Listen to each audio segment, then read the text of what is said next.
누가복음 19장 28절부터 40절까지의 말씀 조금 길긴 하지만 저와 여러분이 한 절씩 교독하시고 마지막 40절은 한 목소리로 봉독하시겠습니다.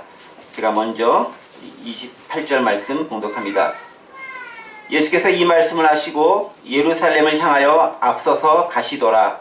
감람원이라 불리는 산쪽에 있는 베다니가 베나니에 가까이 가셨을 때에 제자 중 이르시되 너희는 맞은편 마을로 가라. 그리로 들어가면 아직 아무도 타보지 않은 나귀 새끼가 매여 있는 것을 보리니 풀어 끌고 오라.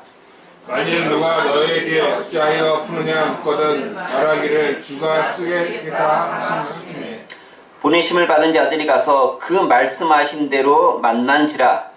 나귀 새끼를 풀 때 그 인자들이 이르되 어찌하여 나귀 새끼를 푸느냐 대답하되 주께서 쓰시겠다 하고 그것을 예수께로 끌고 와서 자기들의 겉옷을 나귀 새끼 위에 걸쳐 놓고 예수를 태우니 가실 때에 그들이 자기의 겉옷을 길에 펴더라. 이미 감난산 내리막길에 가까이 오심에 제자의 온 무리가 자기들이 본 바 모든 능한 일로 인하여 기뻐하며 큰 소리로 하나님을 찬양하여 이르되 찬송하리로다. 주의 이름으로 오시는 왕이여 하늘에는 평화여 가장 높은 곳에는 영광이로다 하니 무리 중 어떤 바리새인이 말하되 선생이여 당신의 제자들을 책망하소서 하거늘 함께 봉독합니다. 대답하여 이르시되 내가 너희에게 말하노니 만일 이 사람들이 침묵하면 돌들이 소리 지르리라 하시니라. 아멘. 우리는 지금 사순절 기간을 보내고 있죠. 다음 주면 벌써 부활 주일이 됩니다. 한 주간이 지나면은 고난주간 사순절이 끝난다는 말씀이죠. 특별히 사순절 기간 중에서도 이번 주일을 고난주간이라고 부르고요. 오늘을 종려주일이라고 부릅니다. 그 이유는 아까 기도할 때도 나왔지만 예수님께서 예루살렘 입성하실 때에 많은 무리들이 종려나무 가지를 흔들며 환영하고 호산나 다윗의 자손을 외쳤던 그것에 기인해서 종려주일이라 부릅니다. 그러니까 부활절 되기 딱 일주일 전에 예수님의 예루살렘 입성을 환영하며 축하하며 그렇게 나눴던 것이 종려주일이고, 그렇게 예수님께서 입성하신 후에 그 한 4, 5일간은 엄청난 고난과 핍박과 그리고 어려움을 당하시고 죽으시고 부활 승천하시게 되는 것이죠. 바로 그 주간, 우리가 이 고난주간을 맞이해서 우리 주님께서 우리에게 말씀하신 것에 대한 합당한 삶을 어떻게 살아가면 좋을 것인가, 여러분들 좀 고민도 하시고 또 결단도 하시면서 한 주간 보내시면 좋을 것 같습니다. 오늘부터 시작되는 누가복음의 말씀은요, 본격적으로 예수님께서 예루살렘에 입성하는 그런 장면을 기록하고 있습니다. 지금까지의 여정, 즉 누가복음에서 쭉 여정이 뭐냐면 바로 예루살렘을 향해서 예수님께서 쭉 달려오신 그런 여정이었습니다. 사순절 여러분 묵상 자료집에 있는 내용들도 누가복음을 본문으로 기록하고 있는데, 그 내용도 사실은 그 예루살렘을 향해서 쭉 지속되어 오고 그 예루살렘을 정점으로 해서 진행되어 오고 있었다라는 것을 알 수 있고요. 이번 주 한 주간은 그 예루살렘에 들어와서의 일정에 대해서 우리에게 이야기해주고 있습니다. 이제 거의 목적지에, 최종 목적지에 도달한 셈이다라고 볼 수 있습니다. 자, 그런데 여러분들도 잘 아시겠지만 그렇게도 가고 싶었던, 그리고 예수님께서 가고자 했던, 제자들과 더불어 함께 떠났던 그 여정인 예루살렘이 어떤 장소였을까요? 원래 예루살렘 하면은 영광과 왕권, 권능, 권력의 상징으로 자리 잡은 곳이 예루살렘이었고요. 더불어서 예수님 시대뿐만 아니라 그 이전 시대부터, 사실 다윗 시대부터 하나님께 제사 드리는 그런 예배의, 제사의 중심지로서 예루살렘이 자리매김을 했습니다. 그러니까 예루살렘을 가면 하나님께 제사하고 오늘날 가면 예배드렸던 그런 곳이 바로 예루살렘이었다는 것이죠. 그래서 예루살렘은 제사와 정치의 중심지였고 하나님의 다스림과 통치를 상징하는 곳이었습니다. 유대의 모든 것들은 이 예루살렘을 통해서 예루살렘을 중심으로 이루어졌습니다. 때문에 예루살렘으로 뭔가가 입성한다는 것은, 누군가가 예루살렘으로 들어간다는 것은 영원한 왕권을 잡았다, 왕권을 다스린다, 그리고 권력을 가지고 있다는 것을 상징하는 그런 의미를 지니고 있습니다. 사실 예수님께서 예루살렘에 입성하시는 것도 그런 의미를 다분히 포함하시면서 들어가시는 거죠. 왕으로서 들어가시는 겁니다. 다만 어떠한 자세를 가진 왕이냐, 이게 차이를 나타낼 따름이겠죠. 자, 그럼에도 불구하고 이렇게 예루살렘이 가진 상징적인 의미가 있음에도 불구하고 오늘 본문부터 이제 우리는 다음 주에 물론 부활절 예배를 드리겠지만 오늘 본문 시작되는 며칠간의 그런 여정은 그런 영광과 환호와 찬송과 갈채의 장소로서의 예루살렘이 아니라 고난과 핍박과 어려움과 힘듦과 조롱과 비판과 그리고 많은 사람들의 비웃음의 장소로서 역할을 감당하게 된다는 점입니다. 고난과 죽음이 기다리는 장소로서의 예루살렘, 바로 그것을 예수님께서 이제 막 들어가시려고 합니다. 왜 그런 장소겠어요? 바로 그곳에서 예수님은 돌아가셔야 되기 때문에, 죽임을 당하셔야 되기 때문에 그러합니다. 이제 그 영광과 죽음이 교차하는 장소인 예루살렘으로 입성하신 그 예수님을 보면서 그 의미가 무엇인지 오늘 말씀을 통해 좀 간단하게 생각해 보도록 하겠습니다. 특별히 오늘 본문에 나타난 예수님의 모습이 어떤 모습이고 그것이 오늘 사는 우리에게 어떤 교훈을 주는 것인지 함께 생각해 보도록 하고요. 이것을 또 성찬식과 좀 연결시켜서 함께 은혜를 나누도록 하겠습니다. 자, 방금 말씀에도 나눴고 이 얘기 나눴듯이 예수님은 지금 예루살렘을 향해서 나아가고 있습니다. 본문의 배경으로만 따지면 사실 아직 예루살렘을 도착하기 전이 이제 본문 19장 28절의 내용입니다. 배경으로만 따지면 감람원이라고 하는 것, 이 원자가 그 아시겠지만 가든 그런 거예요. 그래서 정원 같은 원자, 즉 감람원은 감람산, 그러니까 올리브가 많이 있는 아마 그런 그렇게 높은 산이 아니라 이렇게 나지막한 그런 아마 그 정원 같은 그런 곳이었던 것 같아요. 그런 산을 지나서 벳바게와 베다니 그 사이에 난 조그만 마을로 들어가십니다. 자, 그런데 생각을 해봅시다. 이 지점에서 자신의 죽음이 기다리고 있는 장소로서의 예루살렘, 예수님이 그곳을 가면 내가 죽을지 알았을까요? 몰랐을까요? 알죠. 예수님이 그걸 알면서도 예수님께서는 의연하게 나가가시는 거예요. 그 예수님의 마음이 어땠을까? 여러분, 이런 비슷한 장면이 또 어디 나오냐면요, 바울 사도가 사도행전을 보면은 예루살렘을 또 가려고 해요. 그런데 많은 사람들 말리죠. 그쪽으로 가지 마세요. 가면 당신 죽습니다. 선지자를 통해서 당신이 가면 죽는다라는 것을 예언으로도 많이 들었습니다. 그럼에도 불구하고 사도 바울이 갑니까? 안 갑니까? 가죠. 나는 나의 갈 길을 안다라고 하면서 그 길을 묵묵히 걸어갑니다. 베드로도 도망갔다가 다시 후어바디스, 주여 어디로 가시나이까? 라는 주님을 만난 다음에 다시 죽음의 장소로 다시 고백해서 돌아서 가게 됩니다. 그런 바울과 베드로의 설레를, 그 바울과 베드로의 그 모습 이전에 보여줬던 장면이 바로 예수님의 오늘 모습이라는 거죠. 그러니까 그들이 따랐던 것이 제자의 길이라면 예수님의 모습을 따랐던 것인데 그 원료가 되는 것이 바로 오늘 본문이라는 거예요. 즉, 내가 그곳에 가면 죽을지 알면서도 예수님은 의연하고 담대한 모습으로 예루살렘을 향해 나아가고 있었다라는 겁니다. 그런데 그 마음이 기쁘고 즐거운 마음으로 가셨겠어요? 인간인데 그러지 않았겠죠. 어떻게 알아요? 예루살렘에 들어가셔서 겟세마네에서 기도하시잖아요. 어떻게 기도하십니까? 주님, 가능하면 이 잔 제게서 좀 벗어나게 해주시오라고 기도하지 않습니까? 그러니까 본인도 힘들고 어려운 거예요. 가능하면 이 잔 내가 좀 안 겪었으면, 안 마셨으면 하는 마음이 가득한 거예요. 그걸 알고도 예수님은 뚜벅뚜벅 걸어가십니다. 그런데 참 재밌는 표현이 나와요. 28절을 보세요. 28절 보시면은 예수님께서 예루살렘을 가시긴 가시는데 어떻게 가신다고 나오면은 여기 보세요. 예수께서 이 말씀을 하시고 예루살렘을 향하여 앞서서 가시더라 라고 됐어요. 그냥 털레털레 가는 것도 아니고 무리들 앞세고 나는 뒤에 이렇게 가는 것도 아니에요. 나 죽으러 가는 걸 알면서 앞에서 막 갈 수 있겠어요? 저 같으면 그냥 온갖 인상 다 쓰면서 이렇게 갈 것 같은데 예수님은 앞서서 가다라고 했어요. 장소를 나타내는 부사, 지금 뭐뭐 앞에 어히도브라는 단어를 써요. 다른 사람들 제자 앞서 내가 가니까 니네가 날 따라오라 라는 심령으로 앞서서 먼저 들어가는 거예요. 어디로? 죽기 위해서. 그게 예수님의 모습이었다라는 거죠. 자신이 죽음을 당할 것을 알면서도 먼저 따라가는 거예요. 그게 예수님의 첫 번째 모습이라는 거죠. 오늘 본문에서 발견된 첫 번째 예수님의 모습은 뭐냐면은 죽음을 알면서도 의연하게, 당당하게 예수님께서 떠나가시고 나아가셨다라는 거예요. 어떻게? 제자들이 이끌고 나아갔다라는 거예요. 그 모습이 뭐겠습니까? 내가 그 죽음의 길로 가니 너희들을 따라오라라는 거예요. 우리에게 먼저 그 길을 보여주시고 먼저 그 길을 따라가시고 우리들에게 따라가라라고 제자도가 이것이다라고 말씀해 주신다라는 거죠. 그러니까 예수님의 모습은 말씀하시는 것이나 행하시는 것이나 어느 것 하나 우리에게 교훈으로 남기지 않는 것이 없어요. 행하시는 모습 하나하나가 다 교훈이고 제자의 길이 무엇인지를 보여주신 그 길을 가시는 것이죠. 앞서서 먼저 가셨다라는 거예요. 예수님께서 앞서서 가셨으니까 저희는 어떻게 하면 됩니까? 뒤따라가는 것만 남은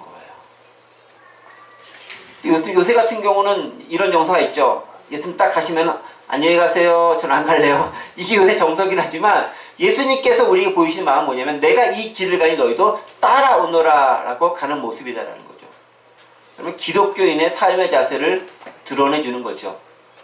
예수님은 항상 죽음과 고난의 자리에 먼저 앞서서 나아가셨습니다. 그리고 그곳에서 담담하게 자신에게 닥칠 여러 일들을 기꺼이 감당하셨고 맞아 들으셨습니다. 그게 쉬운 일이겠습니까? 그것이 편한 일이겠습니까? 주님도 쉽지 않고 주님도 가급적이면 겪고 싶지 않았던 그런 일임에 틀림이 없습니다. 그럼에도 불구하고 예수님은 그 길을 가셨습니다. 왜 가셨을까요? 본인을 위해서 가셨을까요? 당신을 위해서 가셨을까요? 그게 아니잖아요. 우리를 위해서 가셨다라는 거죠. 예수님께서 마지막 사까지 우리에게 보여주시는 그 모습이 어떤 모습이냐면 바로 그렇게 내가 아닌 타인을 위해서 다른 사람을 위해서 죽음의 자리에 당당하게 그리고 의연하게 걸어가신 그 모습이다라는 거죠. 때문에 우리 역시 기독교인으로 살아간다면 그러한 자리에 먼저 나아갈 수 있는 모습이 필요하다는 거예요. 편하고 좋고 영광스러운 자리뿐만이 아니라 힘들고 어렵고 고통받고 가기 싫어하는 그 자리에 먼저 나아갈 수 있는 모습이 얼마나 귀하고 아름다운지 모릅니다.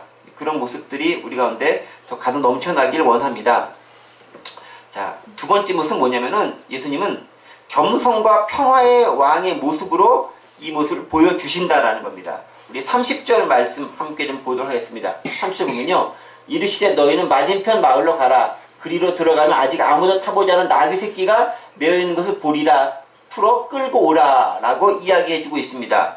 자, 예수님께서 예루살렘 성에 들어가면서 내가 그냥 들어갈 수 없으니까 내가 타고 들어갈 무언가가 필요하다라고 말씀하시면서 제자들이 얘기합니다. 뭐를 얘기합니까? 너희는 저 마을로 가서 나보다 먼저 가서 나귀 새끼 하나를 가서 메어있는 것을 풀고 끌어오라 라고 이야기합니다. 그런데 뭐를 타고 가기 위해서 그렇게 한 거죠? 나귀 새끼라고 되어 있어요. 나귀 새끼.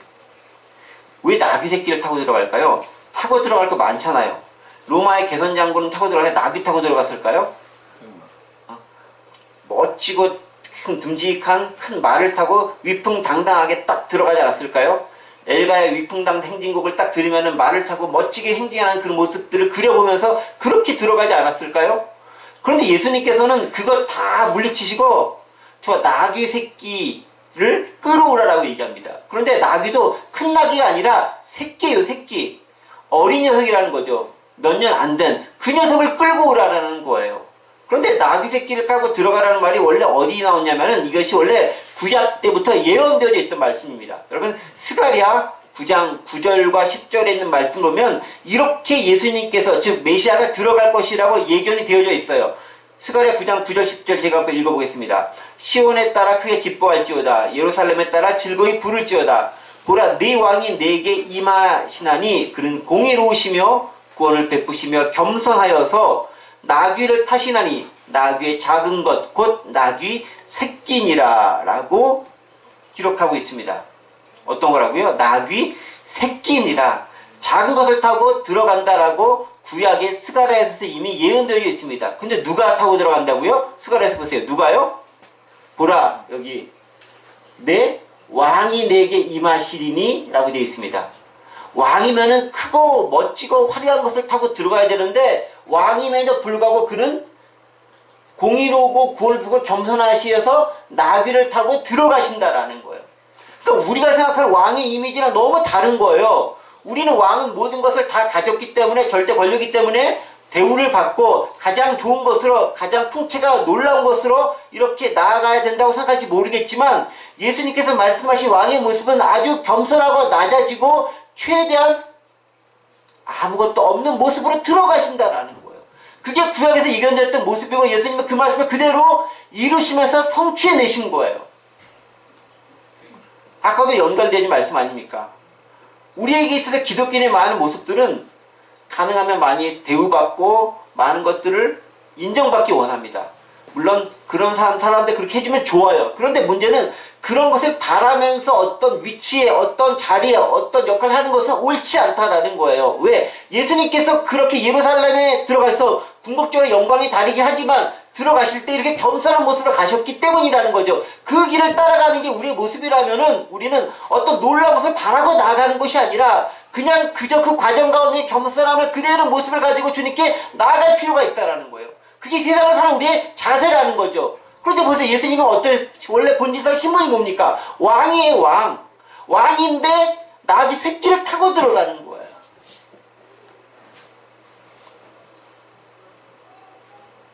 그런데 우리는 많은 부분들에 있어서 더 많이 대접받고, 더 많이 인정받고, 더 많이 다른 사람들로부터 높임을 받기를 원하고 있다라는 거죠. 그 모습을 우리가 버리는 순간 우리는 진정 주님과 더불어서 예루살렘을 같이 들어갈 수 있다라는 거예요. 예수님은 겸손과 평화로 왔습니다. 두 번째로 보세요. 여기 보세요. 그는 공의로우시고 구원을 베푸시고 겸손하여 나를 탔다라고 얘기하고 있습니다. 그 다음에 10절의 말씀도 있습니다. 스가랴 9장 10절이니까 보세요. 내가 에브라임의 병과 예루살렘의 말을 끊겠고 전쟁하는 활도 끊으리니 그가 이방 사람에게 화평을 전할 것이요 그의 통치는 바다에서 바다까지 이르고 유브라데 강에서 땅끝까지 이르리로라. 예수님께서 예루살렘 들어가신 또 하나 목적이 뭡니까? 여기 보면은 화평을 이루기 위해서 평화의 모습으로 들어가신다라는 거예요.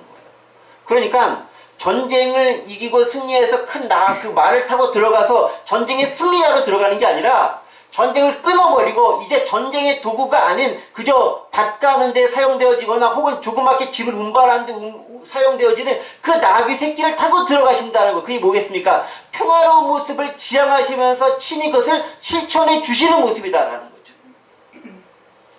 그래서 기독교가 가는 곳은요, 평화가 있는 곳이어야 돼요.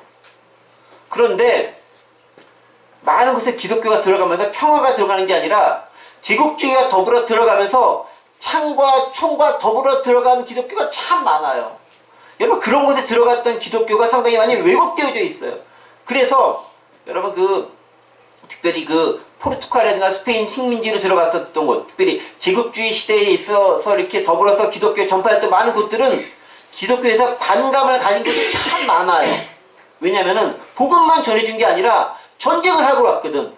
여기 보면 평화의 왕으로 낮아지는 모습으로 나귀탑으로 들어오는 예수의 모습인데 그 모습은 싹 지워버리고 우리가 큰 것만 가지고 있게 놀라운 모습만 가지고 들어가서 그 나라를 짓밟아 버린 거예요.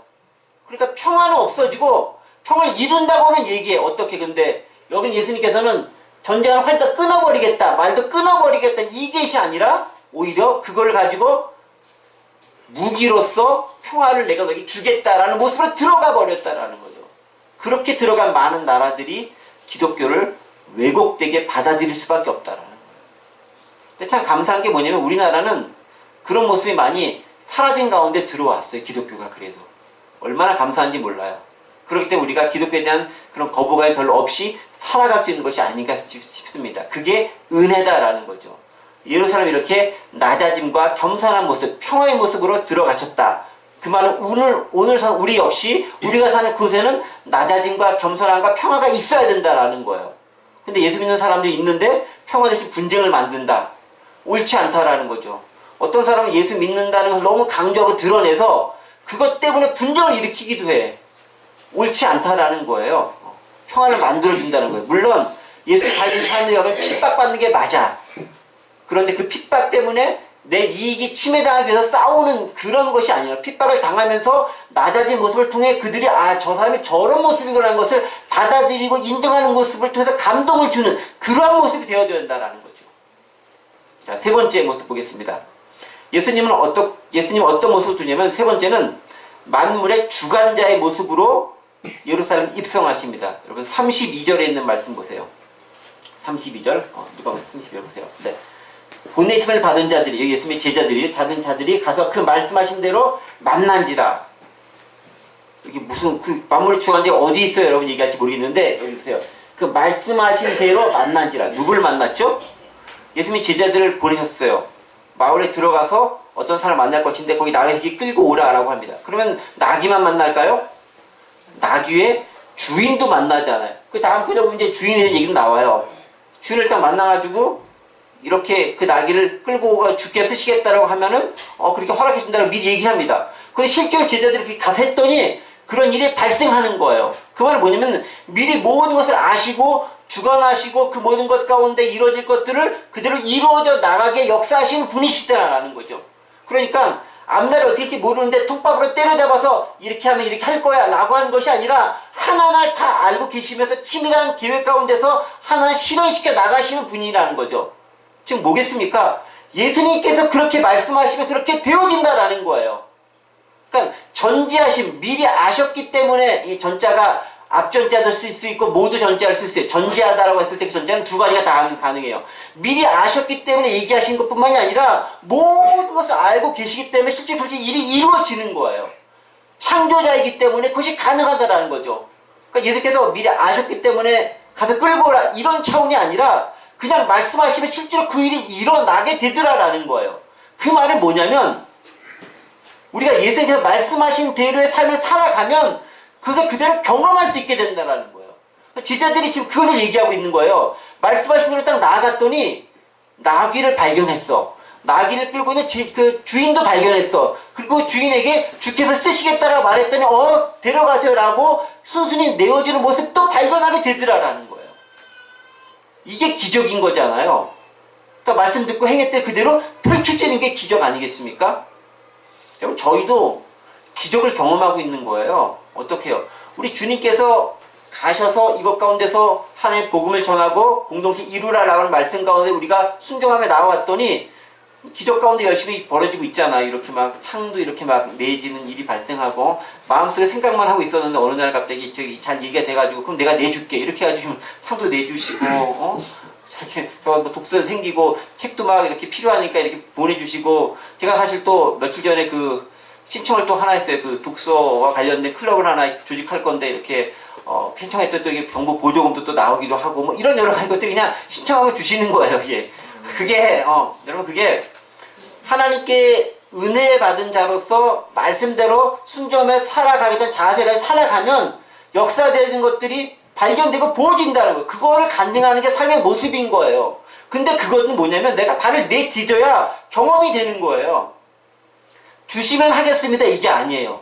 발을 내디디면 경험시켜준다라는 거예요. 그 원리를 헷갈려 하면 안 돼. 그걸 헷갈려지는 순간 계산적이 되고 인간적이 되는 거예요. 물론 저 인간적인 단어 좋아하지만 이 부분은 인간적이면 안 되는 거예요. 믿음으로 살아가는 게 필요하다라는 거죠. 그 예수님께서는 만물의 주관자이기 때문에 그 모든 것을 이루셨다라는 겁니다. 자, 네 번째 거 보겠습니다. 오늘 빨리빨리 성장시켜야 되니까. 네 번째 거 보겠습니다. 그럼에도 불구하고 그런 예수님을 비방하는 무리들이 여전히 존재하고 있다라는 거예요. 그러면 39절 말씀 보겠습니다. 39절 보면요. 여기 보죠. 무리 중 어떤 바리새인들이 말하되 선생이여 당신의 제자들을 책망하소서 하거늘. 자, 그렇게 많은 사람들이 예수님의 놀라운 역사를 보고 환영했음에도 불구하고 여전히 일부의 사람들은 당신의 제자를 책망하소서 뭐겠습니까? 옳지 못한 일 하고 있습니다. 좀 꾸짖어 주세요라고 이의를 제기하는 거예요. 오늘날로 얘기하면 뭐냐면요. 민원 제기하는 거예요. 지금 당신의 제자들이 엉뚱한 일 하고 있어요. 그러니까 그런 일 하지 못하도록 좀 말 좀 교육 똑바로 시키세요라고 예수님한테 오히려 책망하듯 욕을 하는 거예요. 그런 일이 없을 것 같아요? 예수님을 잘 믿는 모습으로 살아가면 어렵고 힘든 일이 많이 있어요.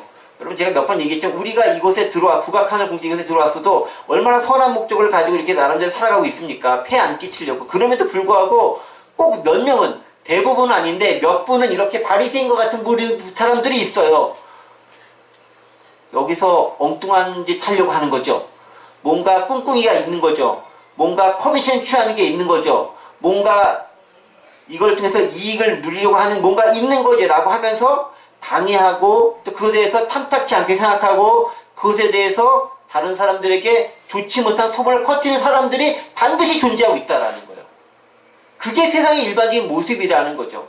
그걸 알면서 예수님은 그것을 걸어 가시는 거예요. 그게 예루살렘에 가는 모습이라는 거죠. 우리 역시 마찬가지라는 거예요. 주님의 일을 하면은 좋은 일만 생기느냐? 그렇지 않아요. 여전히 어려움도 있고 막히는 일도 있고 힘든 일도 다 있어요. 은혜가 체험되지만 항상 은혜만 체험되는 건 아니야. 어려움이 있고 그 어려움이 극복되는 걸 통해서 더 큰 은혜가 체험되는 거다라는 거죠. 그게 은혜인 거예요.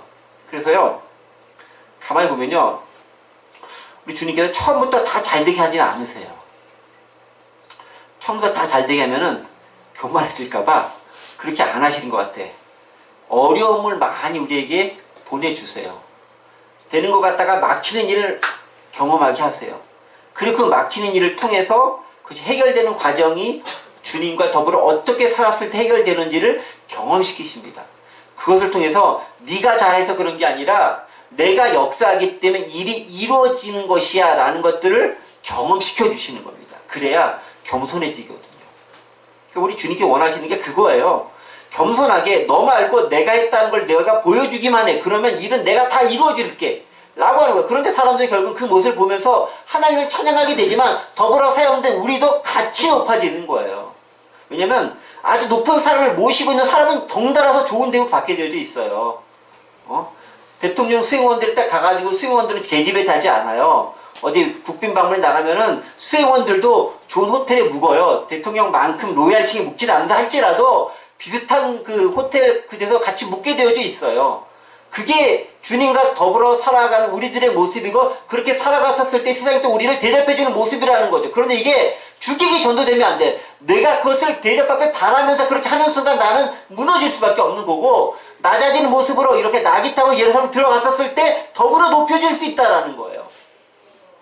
반대하는 세력이 있다는 것을 기억하면서 나가야 된다는 거죠. 그러면 주님께서는 그 가운데 역사를 통해서 놀라운 은혜를 우리에게 허락해 주신다는 것입니다.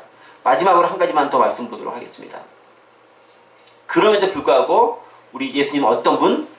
찬송받기에 합당하신 분이시다. 우리 37절부터 좀 보겠습니다. 한국말, 예.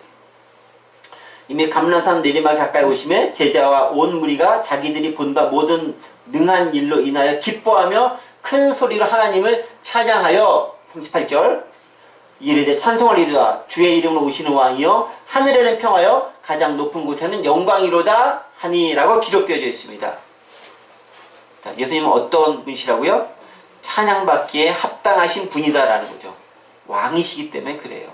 그분은 본질적으로 그렇게 받기에 합당하신 분이다라는 겁니다. 그래서 우리는 당연히 찬송과 영광을 올려드려야 돼. 그런데 가끔 그렇지 않은 경우가 있잖아요. 찬송받기 합당하신데 그렇게 사람들이 찬양하지 않고 있어. 그러면 주님께서는 어떻게 하실까요?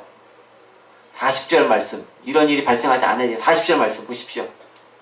대답하여 이르시되 내가 너에게 말하노니 만일 이 사람들이 침묵하면 돌들이 소리 지르리라 하시니라 라고 기록되어 있습니다. 우리가 찬양하지 아니하면 돌들이 찬양하는 거예요. 그러니까 어떤 잘못 말을 못하면 이렇게 얘기할 수도 있어요. 저 찬양 안 하고 가만히 있어 볼래요. 돌들이 찬양하는 그 놀라운 역사를 볼래요. 이렇게 엉뚱한 소리 하는 사람들이 있어요. 그런데 돌들은 이미 찬양하고 있어요. 언제 찬양하지 않습니까? 여러분 자연 만물 있는 산에 가보고 바다를 가보세요. 그러면은 파도 치는 소리, 바람 부는 소리, 물이 졸졸 흐르는 소리, 그게 다 주님을 찬양하는 소리예요. 우리가 인지하지 못하고 있어서 그렇지 그 모든 것들을 이미 찬양을 하고 있어.